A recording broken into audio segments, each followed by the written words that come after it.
Assalomu alaykum, hurmatli kuzatuvchilar, hurmatli kollegalar.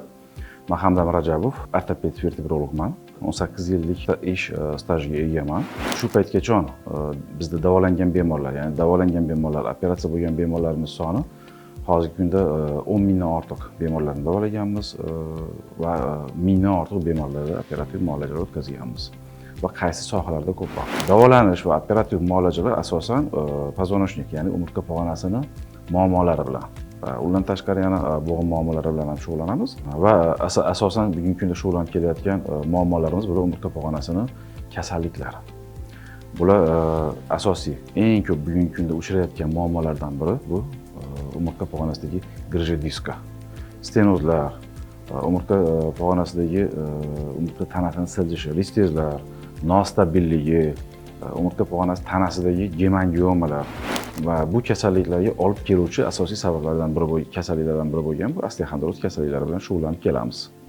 Bugungi kunda xalqimizning asosiy aynan shu muammoni keltirib chiqaruvchi sabablar deb biladigan narsalari bular asosiy ortiqcha nagruzka berish, ya'ni og'ir narsa ko'tarish hisobidan. Albatta bu asosiy sabab bo'lib hisoblanmaydi. Grijja diskani asosiy sabablari juda ham ko'p. Bir nechta sabablari, ulardan bittasi og'ir ko'tarish bo'lishi mumkin. Og'ir ko'tarishdan tashqari bir nechta sabablari bor. Og'ir ko'tarish bu bitta sabab hisoblanadi va undan tashqari sabablardan bittasi va asosiysi kam harakatlik.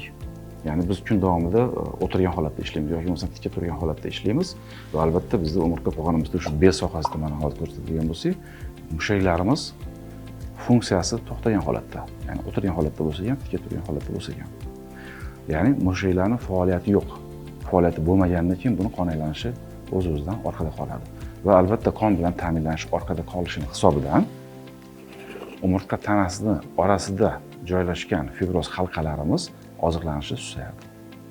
Albatta bu oziqlanish susaygandan keyin biz xohlaymizmi yo'qmi, kun davomida bir xil holatda ishlab turib, ana undan keyin aktiv holatga o'tgan paytimizda umurtqa pog'onasidagi mana shu fibroz halqalarimizdagi funksiyani birdaniga o'sha aktiv holatga o'tishi, ya'ni nagruzka berishimiz hisobidan sekin-sekin oziqlanish orqada qoladi va fibroz halqada treshina kelib chiqadi.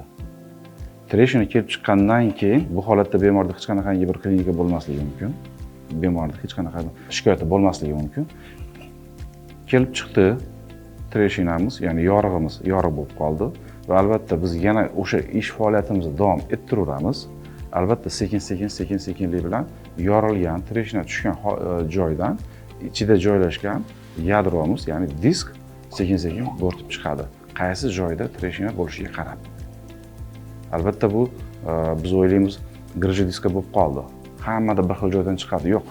Asosiy chiqadigan qismlardan, ya'ni umurtqa pog'onasi, tanasi, kanal qismiga kelsak, markaziy chiqishlar bor. Ya'ni disk sho'rasining markazdan chiqishi. Bu chiqish, ya'ni markazdagi kanalga chiqqan mahalda bemor uchun xavf tug'dirmaydi. Kamdan kam holatda, ya'ni kanalni 50% dan ortiq yopgan holatda chiqsa, ya'ni ob'yomi, hajmi jihatdan juda katta 1 sm, 1,5-2 sm bo'lgan disk sho'ralari kanalning ko'proq qismini yopib qo'ygani hisobidan klinika berishi mumkin. Va asosiy klinika beradigan disk sho'ralari bular nerv tolasi bor, mana orqa miyadan chiqqan nerv tolasi bor. Nerv tolasini siqib qo'yuvchi grijjalar. Bu hajm jihatdan ahamiyatga ega emas. Ya'ni katta miqdorda bo'lishi mumkin, kichkinagina grijja bo'lishi mumkin. Qanaqa miqdorda chiqishidan qat'iy nazar, nerv tolasini siqqandan keyin bemorda haqiqiy klinika boshlanadi. Nima bilan? Bemorda oyoqlarida, oyoq sohasida og'riqlar paydo bo'lishi mumkin. Oyoq sohasida uvishlar paydo bo'lishi mumkin. Agarda o'sha narsani, o'sha uvishish, og'riq paydo bo'ldi, biz ahamiyat bermadik va yana yuraverdik. Keyinchalik bu o'sha oyoq sohasidagi sekin-sekin mushaklarning ozishi, atrofiyasigacha, gipertrofiyasi, keyin sekin-sekinlik bilan kuchayishi bilan atrofiyasiga olib keladi va bemor haqiqiy og'riq va yurishda qiyinchilik tug'ilishini his qilishni boshlaydi. Ana undan keyingina shifokorga murojaat qilishni boshlaydi. Ungacha bo'lgan jarayon bor. Ungacha bo'lgan jarayon kasallikni o'sha noldan tortib bugungi kundagi o'sha asoratli darajagacha olib kelishi mumkin. Grijja diska paydo bo'ldi, buni bildik. Qanaqa usullarda bilamiz? Bel sohasida og'riq bo'lishi mumkin, oyoq sohasida og'riqlar bo'lishi mumkin va bemor birinchi o'rinda qiladigan ishi bu diagnostika.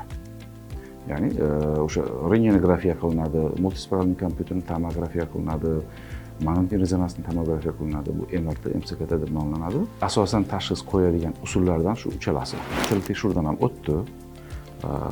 Funksional rentgen qilindi. Suyaklarda hech qanaqa muammo yo'q. Multispiralli kompyuter tomograf, ya'ni MCKT qilindi. MCKTdan aniqlashimiz mumkin bo'lgan narsalar bor. Bular qaysi? Disk chiqdi. Biz yillar davomida yurdik, 10 yil o'tkazdik, 15 yil davolandik, boshqa qildik, yuraverdik. Sekin-sekin disk qattiqlashish boshlaydi. Ya'ni kalsinatsiyaga uchraydi. Kalsinatsiyaga uchragan mahalda MCKTning plyus tomoni aynan o'sha qattiq jismni ko'rsatish xususiyatiga ega. Va biz uni ko'rishimiz mumkin. Bu disk yumshoq yoki bo'lmasam qattiq. Uni olish mumkin emas, yoki davolash mumkin, so'rilishi mumkin, yoki bu disk so'rilmaydi. Bu narsani bemalol aytishimiz mumkin. Va bugungi eng asosiy tekshiruv usullaridan biri bu magnit rezonansli tomograf. MRT tekshiruvi. MRT tekshiruvida nimani aniqlaymiz? Disk churrasi qaysi zonadan chiqishi, qaysi tomonda nervni siqishi, ezishi yoki bo'lmasam orqa miyani qanchalik darajada ezishi, bularni hammasini bemalol ko'rishimiz mumkin va MRT diagnostikaga, hozir yuqorida aytgan diagnostikaga asoslangan holatda bemorga biz yo'nalish ko'rsatamiz. Ya'ni sizda bu disk, ya'ni chiqqan disk uncha xavf tug'dirmaydi, ya'ni buni davolash imkoniyati bor. Davolansangiz bo'ladi, so'riltirish imkoniyati ham bor ba'zi grij diskalarda va ba'zi bemorlarda majbur bo'lamiz nervni qattiq siqishini hisobidan, kanalni 100% yopib qo'yishini hisobidan bemorga operativ muolaja taklif qilishga majbur bo'lamiz. Qaysi bemorlarda aynan grij diskalar bilan davolanishi kerak, qaysi bemorlarda operativ muolajani o'tkazish kerak? Albatta, xudo xolasa bu keyingi videolarimizda bu to'g'risida ma'lumot beramiz.